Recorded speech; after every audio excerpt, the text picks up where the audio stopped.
नमस्कार, खबरों की खबर में आपका स्वागत है। मध्य प्रदेश में अब राजनीतिक घमासान, सियासी जो हलचल चल रही थी, अब एक नया मोड़ ले चुकी है। दिग्विजय सिंह डरे हुए हैं। कमलनाथ की सरकार को अब ऐसी स्थिति में आ गई है कि कभी भी वहां कमलनाथ की सरकार जा सकती है। ये स्थिति इसलिए आई है क्योंकि कमलनाथ की सरकार में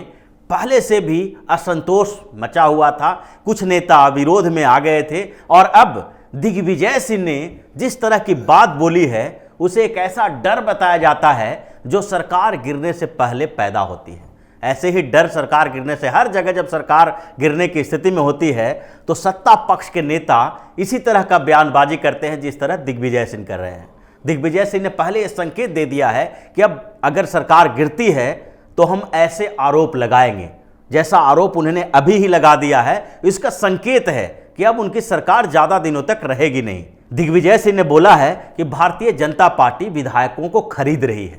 ये दिग्विजय सिंह खरीदने की बात कर रहे हैं, यानी कि उनको जो आरोप लगाने की जो पहले से तैयारी होती है उस तैयारी में वो लग गए हैं। जैसे अगर सरकार गिरेगी तो किस तरह की बातें वो कर सकते हैं। अगर ये कहेंगे कि विधायकों के असंतोष के कारण वहां सरकार गिरी है तो फिर कांग्रेस की स्थिति और कमजोर हो जाएगी और यहां तक कि शीर्ष नेतृत्व से कमलनाथ और दिग्विजय सिंह जो अभी इस दौर से गुजर रहे हैं कि अब उनका राजनीतिक बहुत ज़्यादा दिनों तक नहीं चलने वाली है, अभी भी वो बुजुर्ग श्रेणी में आ गए हैं, तो उन लोगों की राजनीति जो अगले 5-7 साल में खत्म होने वाली है वो पहले ही खत्म हो जाएगी। तो इसके लिए पहले से दिग्विजय सिंह ये तैयार कर रहे हैं, जमीनी आधार तैयार कर रहे हैं कि भाजपा के ऊपर आरोप लगाया जाए कि विधायकों की खरीद फरोख्त में भाजपा लग गई है और जो ऑपरेशन लोटस है उसका कार्यक्रम अब भाजपा ने चालू कर दिया है। इन्होंने बताया कि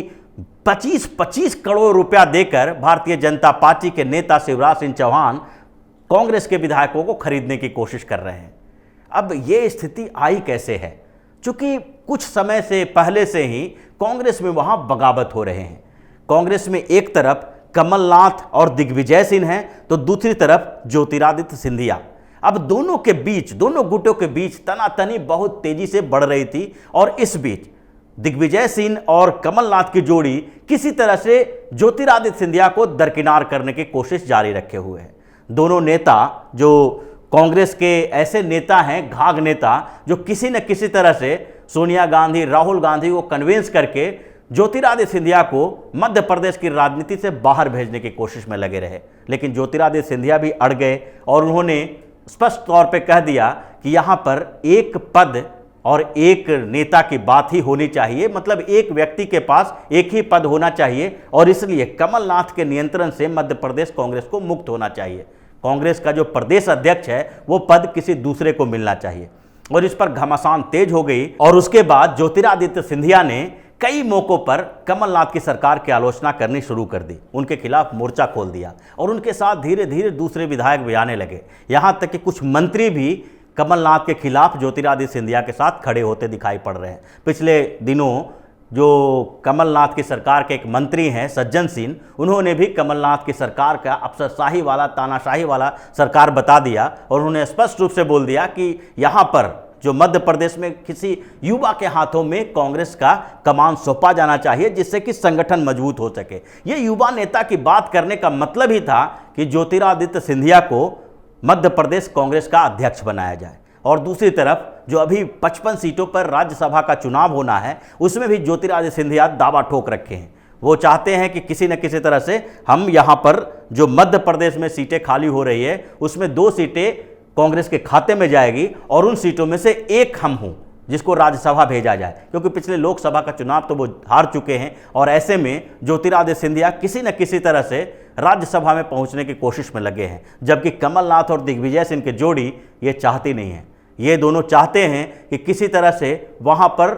ज्योतिरादित्य सिंधिया को हटा दें और इसके लिए एक दिग्विजय सिंह को फिर से राज्यसभा भेजे जाने की बात हो रही है और दूसरे सीट के लिए प्रियंका गांधी को दावेदारी बता दी गई कि प्रियंका गांधी यहां पर आके मध्य प्रदेश से राज्यसभा में जाएं। लेकिन ऐसा हुआ नहीं और धीरे धीरे ये स्थितियां बदलती दिखाई पड़ रही है और धीरे धीरे ऐसी स्थिति हो गई है कि ज्योतिरादित्य सिंधिया का जो गुट है वो बढ़ता जा रहा है। करीब 15 से 20 विधायक ऐसे हैं जो ज्योतिरादित्य सिंधिया के कहने पर पार्टी से इस्तीफा दे सकते हैं। यहाँ तक कि ज्योतिरादित्य सिंधिया को कुछ लोगों ने ये कहना शुरू कर दिया, उनके समर्थक वर्ग ने कहना शुरू कर दिया कि आप अपनी अलग पार्टी बना लीजिए और हम लोग आपके साथ आ जाएंगे। जैसे माधवराव सिंधिया एक पार्टी चलाते थे, उसी पार्टी के आधार पर उनको बोला गया कि आप वही पार्टी को फिर से पुनर्जीवित कीजिए या फिर एक अलग पार्टी बनाइए और कांग्रेस का आप साथ छोड़ने का समय आ गया है। दिग्विजय सिंह और कमलनाथ को जवाब देने के लिए कांग्रेस से अलग हो जाइए। लेकिन ज्योतिरादित्य सिंधिया भी मौके की तलाश कर रहे हैं। वो ये चाहते हैं कि जब पुख्ता प्रमाण मिल जाए, वो भाजपा के संपर्क में हैं और ये अगर उनको लग जाएगा कि अगर हम 15-20 विधायकों के साथ बाहर निकलते हैं तो भाजपा या तो भाजपा के साथ समर्थन करके सरकार बनाए या फिर भाजपा उनको बड़ा आश्वासन दे। उसमें एक बात यह भी कही जा रही है कि जब ज्योतिरादित्य सिंधिया जो भाजपा के संपर्क में हैं, उनको ज्योतिरादित्य सिंधिया को ऐसा ऑफर दिया जाने लगा है कि आप वहां पर कमलनाथ की सरकार गिराएं और फिर आपको राज्यसभा भेज के फिर से यहां पर केंद्रीय मंत्री बनाया जाएगा। तो भारतीय जनता पार्टी में जाने की तैयारी तो ज्योतिरादित्य सिंधिया की है, लेकिन जब दिग्विजय सिंह और कमलनाथ की जोड़ी को यह लगने लगा कि अब भारतीय जनता पार्टी की वापसी हो सकती है मध्य प्रदेश में, तो इन लोगों ने यह आरोप लगाना शुरू कर दिया कि शिवराज सिंह चौहान कांग्रेस के विधायकों को पैसा दे रहे हैं, 25-25 करोड़ का ऑफर कर रहे हैं। ये सारी कवायद जो शुरू हुई है ये बाद के लिए शुरू हुई है, ताकि जब सरकार गिर जाएगी तो उसके बाद इन लोगों के पास ये मौका रहेगा कि लोकतंत्र की हत्या हो गई, यहां पर हमारे विधायकों के साथ खरीद फरोख्त विधायकों का किया गया और धन बल का प्रयोग करके भारतीय जनता पार्टी ने यहां की सरकार गिरा ली। लेकिन है ऐसा नहीं, इस स्थिति दूसरी है और कमलनाथ की सरकार में जो असंतोष बढ़ रहे हैं उसके कारण उनकी सरकार गिरेगी और इसके लिए लगभग पृष्ठभूमि तैयार की जा चुकी है। 230 सदस्यीय विधानसभा में बेसिकली अगर देखा जाए तो कमलनाथ की सरकार के पास, कांग्रेस के पास बहुत बड़ी बहुमत नहीं है। 113 मेंबर हैं कांग्रेस के और 113 में वो सरकार बना के रखे हैं, जिसमें सपा बसपा और निर्दलियों का सहयोग उन्हें मिला है। लेकिन